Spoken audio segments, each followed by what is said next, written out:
rekod. Assalamualaikum dan salam sejahtera. Bertemu lagi kita untuk projek seterusnya. Pada video lepas saya ada share dengan anda bagaimana cara asas pemasangan drone yang menggunakan flight controller KK 2.1.5. Dan untuk video kali ini saya akan kongsikan dengan anda bagaimana cara saya menaik taraf kepada flight controller yang mempunyai sistem GPS seperti yang anda lihat sekarang ni. Static fly Okey, kita landing dulu.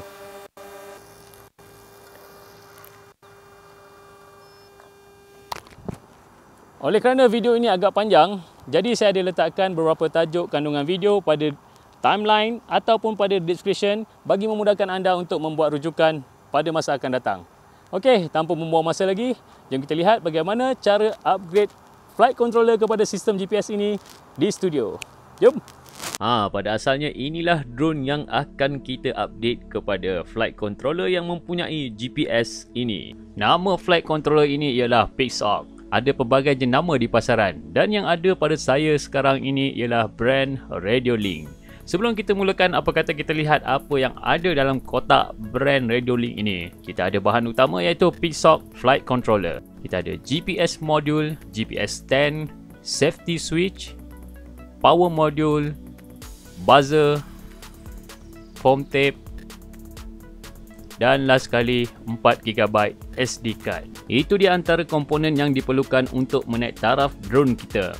Di mana kesemua part pada video yang lalu masih digunakan kecuali kita akan menukar flight controller ini kepada PixHawk yang mempunyai pelbagai fungsi. Untuk video menggantikan flight controller dan pemasangan komponen, saya akan beri penerangan dalam bentuk video, teks dan image. Harap anda dapat baca dan memahami video ini. Jika terlalu laju, anda boleh pause atau slowkan playback speed pada YouTube option. Okey, jom kita teruskan.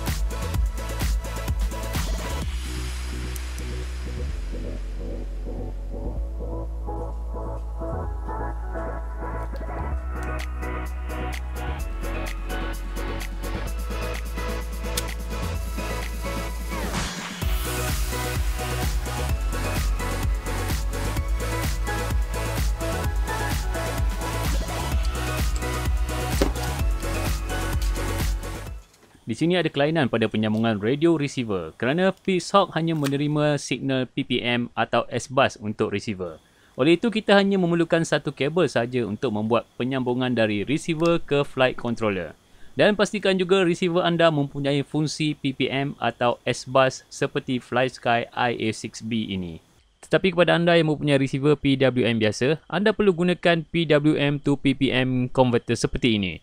Nampak berselirat kan? Saya syorkan kepada anda, carilah RX yang support PPM atau S-Bus. Walaupun PixHawk ini membekalkan kuasa untuk menghidupkan receiver, saya amat galakkan kepada anda untuk hidupkan RX dengan menggunakan UBEC tambahan.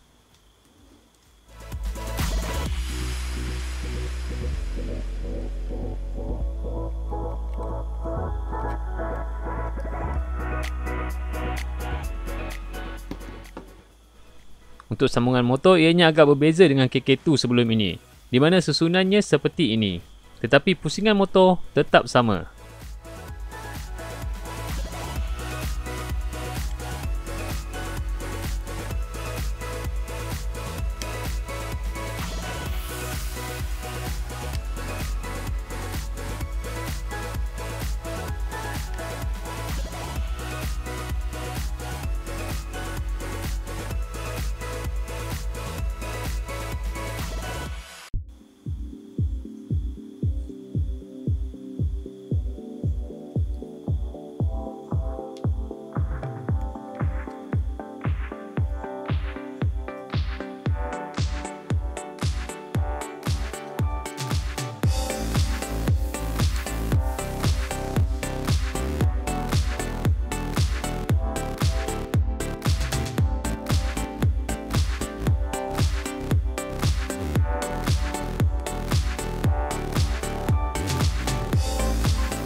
Untuk setting PPM ini berkemungkinan transmitter dan receiver akan lost bind. Sekiranya terjadi, sila rujuk video sebelum ini bagaimana cara untuk binding radio FSI 6X dengan receiver IA6B ini. Saya akan sharekan link pada description.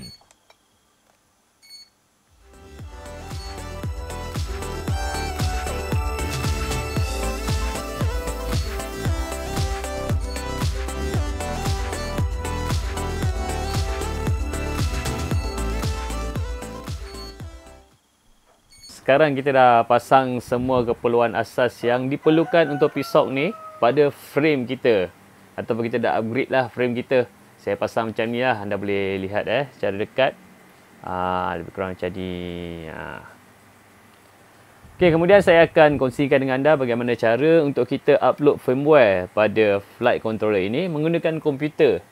Pastikan anda install Mission Planner terlebih dahulu. Pada anda yang tak tahu apa tu Mission Planner, anda boleh ke website www.ardupilot.org. Saya ada share link pada description. Di website ni ada banyak info yang kita boleh perolehi. Anda pasti teruja bila berada di situ nanti. Tapi untuk kali ni, saya akan tunjukkan cara nak dapatkan Mission Planner je. Anda boleh klik pada Documentation ataupun Docs dan pergi pada Mission Planner. Bacalah kat situ macam mana cara nak download semua, macam mana cara nak install. Kemudian kita boleh teruskan ke step seterusnya. Sebelum kita membuat penyambungan pada PC, cabut dahulu kabel receiver seperti ini. Dengan menggunakan kabel micro USB ini cocok pada flight controller dan kabel USB cocok pada komputer. Biarkan seketika untuk window detect driver flight controller. Pada skrin komputer, buka Mission Planner. Pergi pada COM port. Pilih port yang telah diberikan oleh Windows pada Pixel. Port number pada video ini mungkin berbeza dengan port yang ditetapkan oleh operating system komputer anda. Untuk baud rate, set pada 115200 dan jangan klik connect terlebih dahulu. Kemudian pergi pada Setup dan pilih Install Firmware. Pilih Ardocopter X atau Quadcopter dan biarkan seketika untuk proses upload firmware. Ikut arahan jika perlu.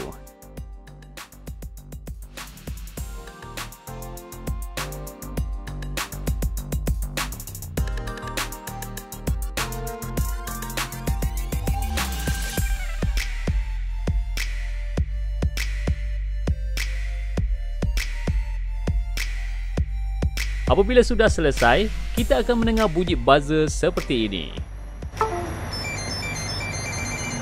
Menandakan flight controller reboot dan proses upload firmware telah berjaya. Alright, kita dah berjaya upload firmware pada drone kita ataupun flight controller Pixel kita. Dan seterusnya kita akan buat setup pada drone menggunakan komputer. Untuk penyambungan dari drone ke komputer ada pelbagai kaedah Antaranya saya sangat syorkan kepada anda, gunalah telemetri ini yang saya pegang ni. Ini 915 MHz, tapi saya tak sarankan anda beli 915 MHz ni. Carilah frekuensi lain selain daripada 915 MHz ni. Anda boleh study di ardupilot.org. ardupilot.org sebab dia open source. Open source. Susah nak sebut. Dan kalau anda tak ada telemetri ni, nak dapat yang murah sikit, anda boleh cari Bluetooth ni. Ni Bluetooth modul. Boleh juga disambungkan pada kita punya drone ataupun pada Pixel. Nampak ke Bluetooth modul? Okey, boleh cari secara online ataupun di kedai-kedai robot berapa anda. Biasanya ada dekat kedai-kedai robotik lah. Okey, kenapa saya sangat-sangat syorkan anda gunakan penyambungan tanpa wire ni ataupun secara wireless connect dengan laptop ni? Sebab kita senang untuk buat configuration dan ada pelbagai fungsi yang boleh kita pelajari di masa-masa akan datang nanti. Antaranya kita boleh control drone kita semasa fly. Kita boleh control menggunakan laptop saja. Nak arahkan dia nak pergi mana-mana pun boleh.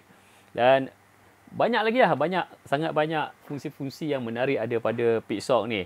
Okey. Dan untuk video ni saya cuma akan tunjukkan anda cara setup menggunakan USB kabel tu. Sebab mungkin anda tak ada lagi telemetri set ni kan. Kita letak tepi dulu. InsyaAllah kalau ada masa saya akan sharekan dengan anda fungsi-fungsi menarik dengan menggunakan telemetri ni. Okey, jom kita set up dulu drone menggunakan USB kabel yang ada ni. Jom. Ingat, micro USB. COM port mungkin ada perbezaan selepas upload firmware. Jika tidak pasti, anda boleh pilih auto dan klik connect.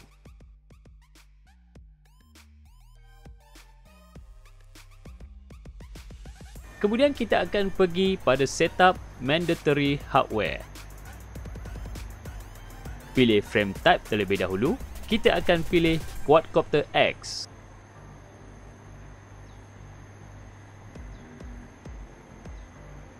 Kemudian kita akan buat accelerometer calibration.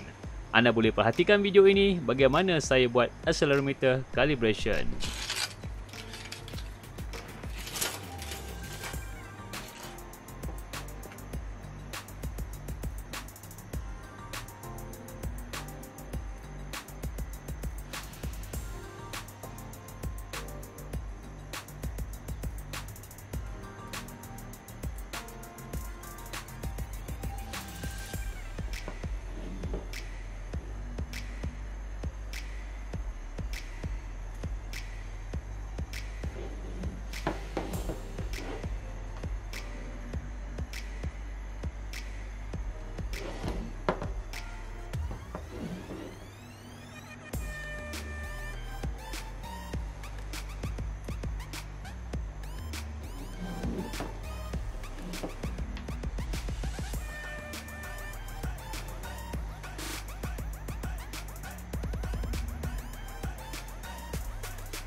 Untuk kompas calibration, anda boleh buat seperti ini pula. Nampak berselirat sedikit kerana kita menggunakan kabel USB. Kita akan pusingkan drone 360 darjah pada paksi X untuk setiap permukaan quadcopter, sehingga penunjuk aras pada magnetometer 1 penuh dan buzzer akan memberikan isyarat kompas calibration selesai.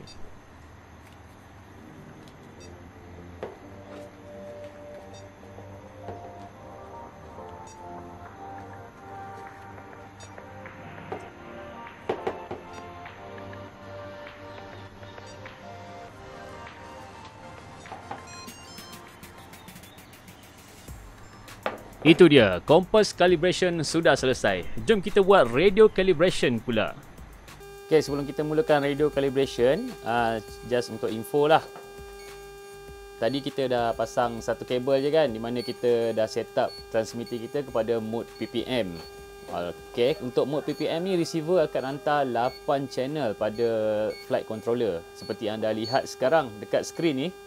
Ada 8 channel yang ada hijau ni. Maknanya 8 channel yang aktif pada flight controller ni. Seperti yang kita tahu sebelum ni, channel 1 hingga 4 untuk aileron, elevator, rudder, throttle dan rudder. Okay? Lepas tu untuk auxiliary ada 4 lagi channel tambahan.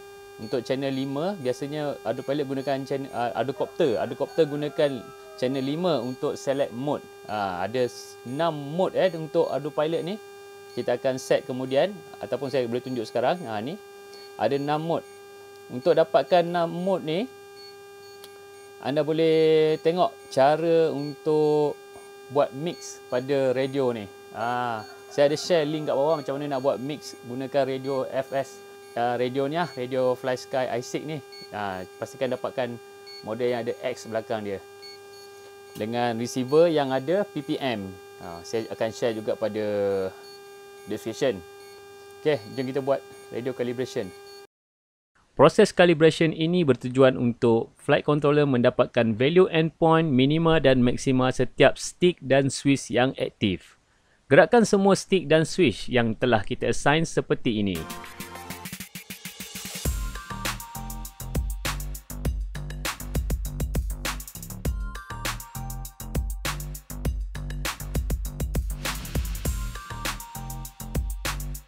Klik done apabila sudah selesai. Jom kita ke proses ESC calibration pula. AC calibration ni kita cuma senang je. Dia ada bagi arahan kat sini lah. Remove prop semua, kita dah buang dah prop semua. Lepas tu disconnect USB bla bla bla bla bla. Ikut je lah arahan ni. Klik ESC calibration, calibrate ESC, pop. Okay, sekarang kita akan cabutlah semua yang connect dengan drone ni. Cabut USB, cabut bateri. Alright, sekarang kita sambungkan balik bateri dan sambung bateri. Bila dah lampu menyala macam ni, klik safety switch ni, klik pula, tekan. Ok, sekarang dia tengah calibrate lah secara automatik je, biar je. Ok, bila dengar beep macam tu, maknanya calibrate dah complete. Seterusnya kita akan set 6 flight mode. Seperti yang diberitahu sebelum ini, saya buat mix channel 5 menggunakan switch C dan switch D untuk mendapatkan 6 position mode pada radio ini.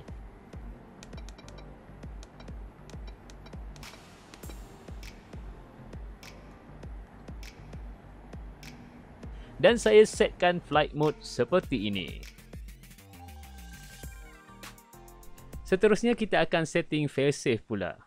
Failsafe radio ni kegunaan dia untuk bila kita tengah fly, contohnya masa kita tengah fly, kita punya signal loss ataupun tiada signal atau terpadam ke radio macam ni kan, secara automatik drone akan masuk ke failsafe dan dia akan baca apa yang kita set failsafe di sini, radio failsafe.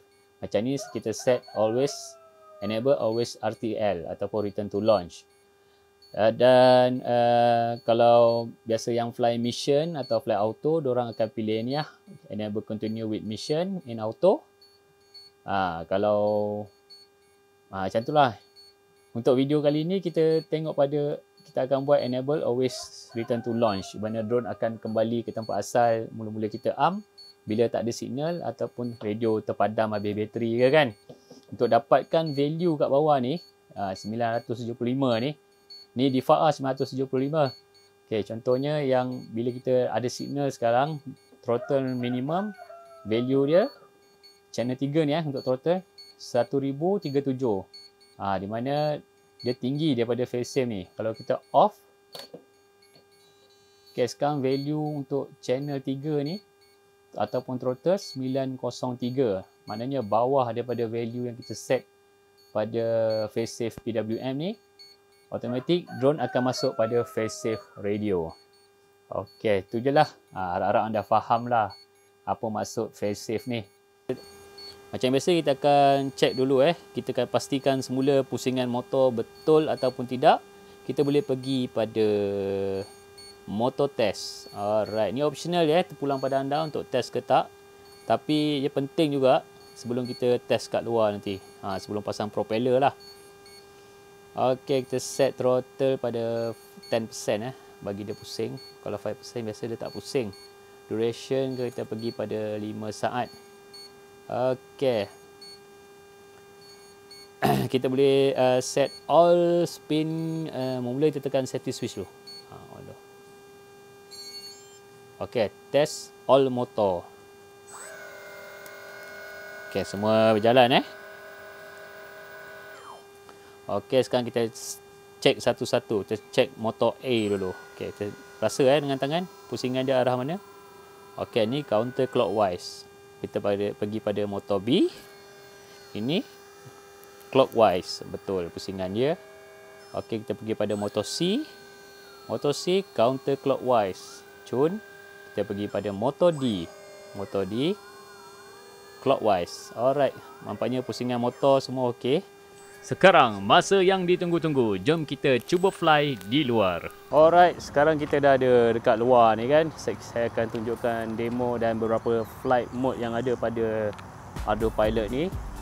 Okay, first kali kita onkan radio Sila pastikan anda praktikkan perkara ni on radio sebelum on drone kita. Okay, check semua propeller ketat, motor semua, connection semua okey. Baru kita cocokkan bateri. Okey, sambungkan bateri.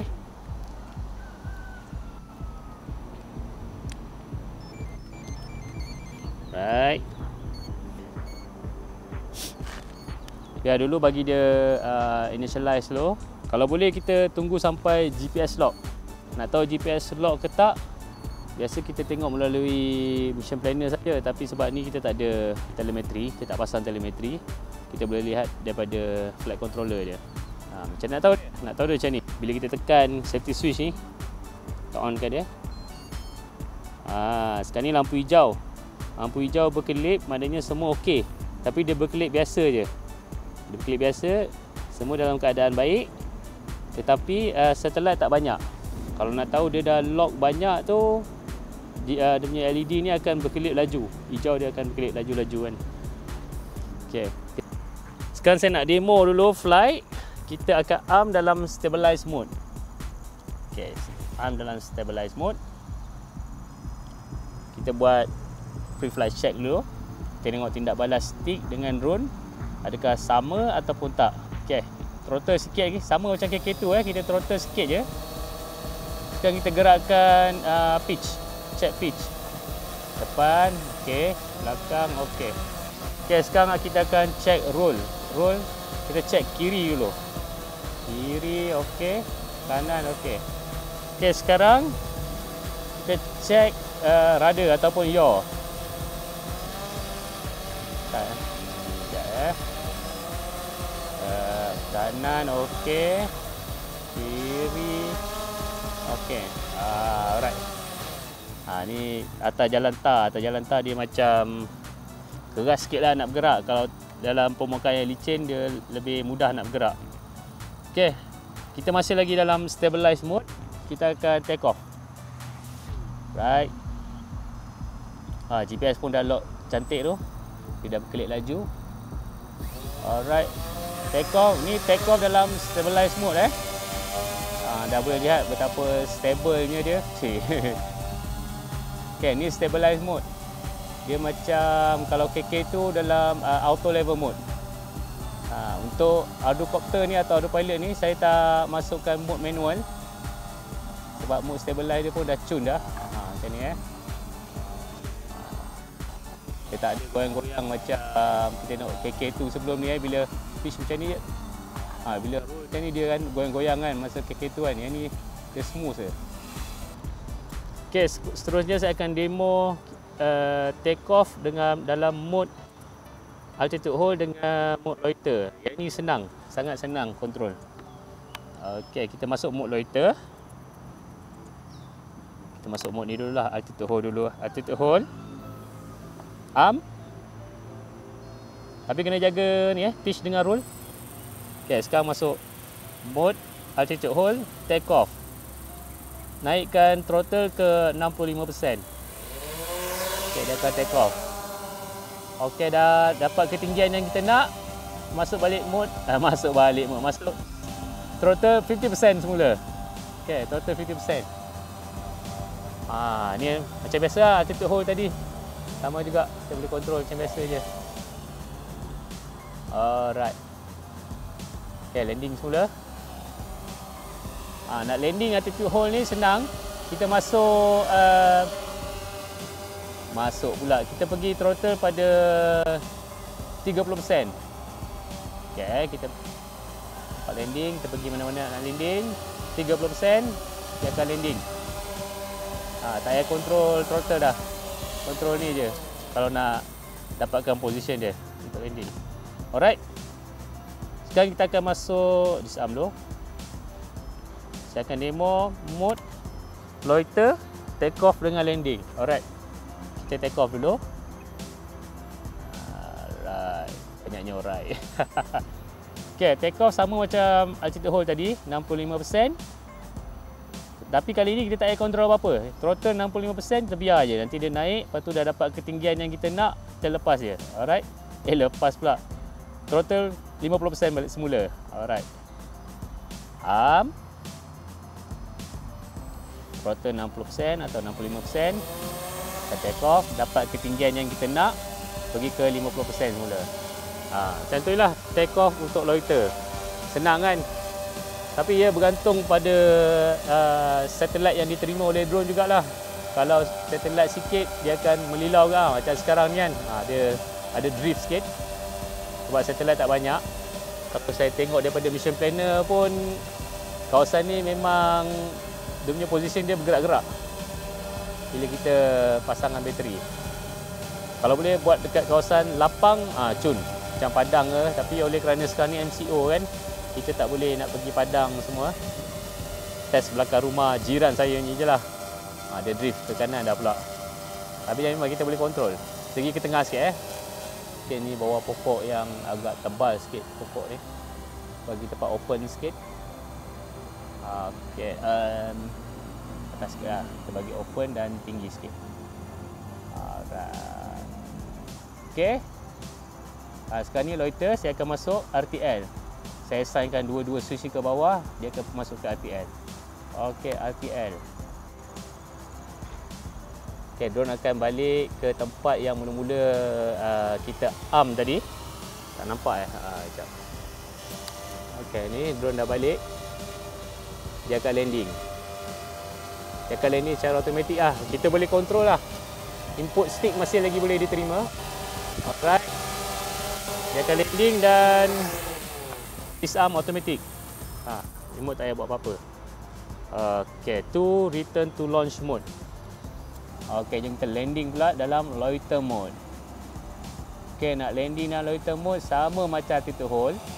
Cuma yang ni kita tak payah control roll dengan pitch. Dah dapat position nak landing tu, kita landing je 30%.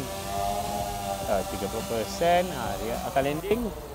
Okay, throttle down, disarm. Okey, itu saja untuk video kali ini. Jika anda ingin membuat projek seperti ini, seperti biasa, pastikan langkah-langkah keselamatan perlu diutamakan. Dan kepada anda yang sukakan video ini, sila klik button like. Kepada anda yang baru saja menemui channel ini, apa kata anda subscribe dan tonton video-video sebelum ini. Sehingga kita berjumpa lagi. Assalamualaikum, terima kasih. Bye-bye.